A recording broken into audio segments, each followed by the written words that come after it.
কি রান্না করেছিস আজকে? মাছ, ডাল, সবজি। অন্য কিছু রান্না করিস না? আপনি তো বাজার থেকে কিছু আনেন নাই। অন্য কিছু কি রান্না করব? বাড়িতে যা ছিল তাই রান্না করেছি। কেন, তোর বাবাকে বলেছিস টাকার কথা? না, কতবার বলবো টাকার কথা? আপনাকে তো সামনের মাসে 20,000 টাকা আমার বাবা দিয়েছিল। এত টাকা কি করেছেন? কোনো বাজার তো করেন নাই, নাকি জুয়া খেলেছেন? আমার যা ইচ্ছা তাই করব, তুই বলার কে? আমি জুয়া খেলবো নাকি অন্য কিছু করব তোর দেখতে হবে না। তোকে বলেছি তোর বাপের থেকে টাকা এনে দেয়। যদি টাকা এনে না দিস তাহলে তোর অবস্থা খারাপ হয়ে যাবে। কোনো মতে টাকা এনে দিতে পারবো না, কারণ বিয়ের সময় যৌতুক নিচ্ছ, আবার কত টাকা আমার বাবার থেকে নিচ্ছ, এখন যৌতুকের জন্য নির্যাতন করতেছ। আগে বল টাকা এনে দিবি কিনা? না, দিতে পারবো না। দিতে পারবি না মানি? বল টাকা এনে দিবি কিনা? আমার গায়ে হাত তুলতেছ কেন? কি করবো তোরে হাত না তুলে? এমনিতে আমজোর মাথা গরম, তুই এদিকে আমার সাথে বেয়াদবি করতেছস। তোরে এভাবে বের করে দিব? তুমি মদ খেয়ে এসে আমার গায়ে হাত তুলতেছ।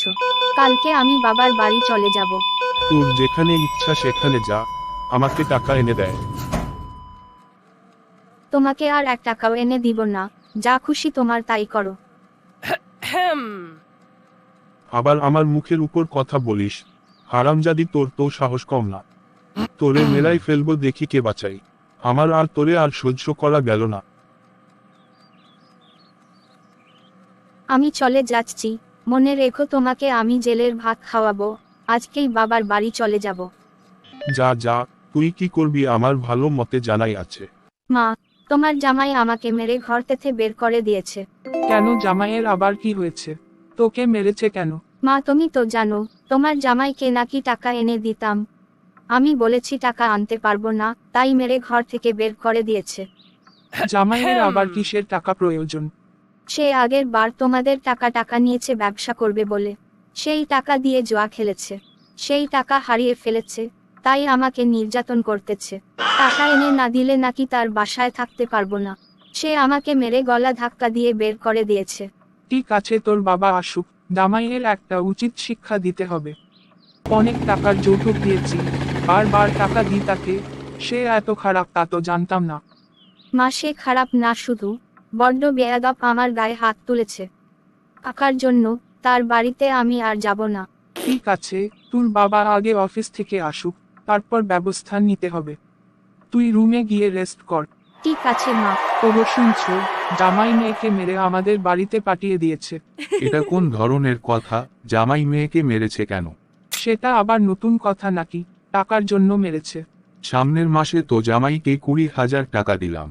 সব টাকা নাকি জুয়া খেলাই হারিয়ে ফেলেছে, তাই টাকার জন্য মেয়েকে নির্যাতন করতেছে।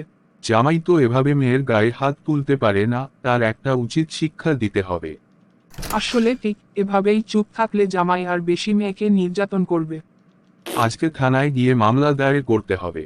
নারী ও শিশু নির্যাতন দমন আইন 2000 সনের 8 নং আইন, যৌতুকের জন্য মৃত্যু ঘটানো ইত্যাদির শাস্তি 11। যদি কোন নারীর স্বামী অথবা স্বামীর পিতা, মাতা, অভিভাবক, আত্মীয় বা স্বামীর পক্ষে অন্য কোন ব্যক্তি যৌতুকের জন্য উক্ত নারীর মৃত্যু ঘটান বা মৃত্যু ঘটানোর চেষ্টা করেন, কিংবা উক্ত নারীকে মারাত্মক জখম, গ্রিভাস হুট করেন বা সাধারণ জখম, সিম্পল হুট করেন, তাহা হইলে উক্ত স্বামী, স্বামীর পিতা, মাতা, অভিভাবক, আত্মীয় বা ব্যক্তি ক মৃত্যু ঘটানোর জন্য মৃত্যুদণ্ডে বা মৃত্যু ঘটানোর চেষ্টার জন্য যাবজ্জীবন কারাদণ্ডে দণ্ডনীয় হইবেন এবং উভয় ক্ষেত্রে উক্ত দণ্ডের অতিরিক্ত অর্থদণ্ডেও দণ্ডনীয় হইবেন। 2 খ মারাত্মক জখম, গ্রিভাস হুট করার জন্য যাবজ্জীবন সশ্রম কারাদণ্ডে অথবা অনধিক 12 বৎসর কিন্তু অনূন 5 বৎসর সশ্রম কারাদণ্ডে দণ্ডনীয় হইবেন এবং উক্ত দণ্ডের অতিরিক্ত অর্থদণ্ডেও দণ্ডনীয় হইবেন। গ সাধারণ জখম, সিম্পল হুট করার জন্য অনধিক 3 বৎসর কিন্তু অনূন 1 বৎসর সশ্রম কারাদণ্ডে দণ্ডনীয় হইবেন এবং উক্ত দণ্ডের অতিরিক্ত অর্থদণ্ডেও দণ্ডনীয় হইবেন। তুমি তো সব আইন জানো। যেগুলো প্রয়োজনীয় আইন সেগুলো জানি। জামাই এর জন্য যৌতুক আইনে মামলা করব। ঠিক আছে, এভাবে তাকে উচিত শিক্ষা দিতে হবে। তাহলে থানায় গিয়ে মামলা দিয়ে আসি। মেয়েকে ডাকো, তাকেই সাথে করে নিয়ে যায়। নারী শিশু প্রতিবন্ধীদের জন্য প্রত্যেক থানায় একটি করে হেল্প ডেস্ক আছে। ঠিক আছে, তাকে ডাকতেছি।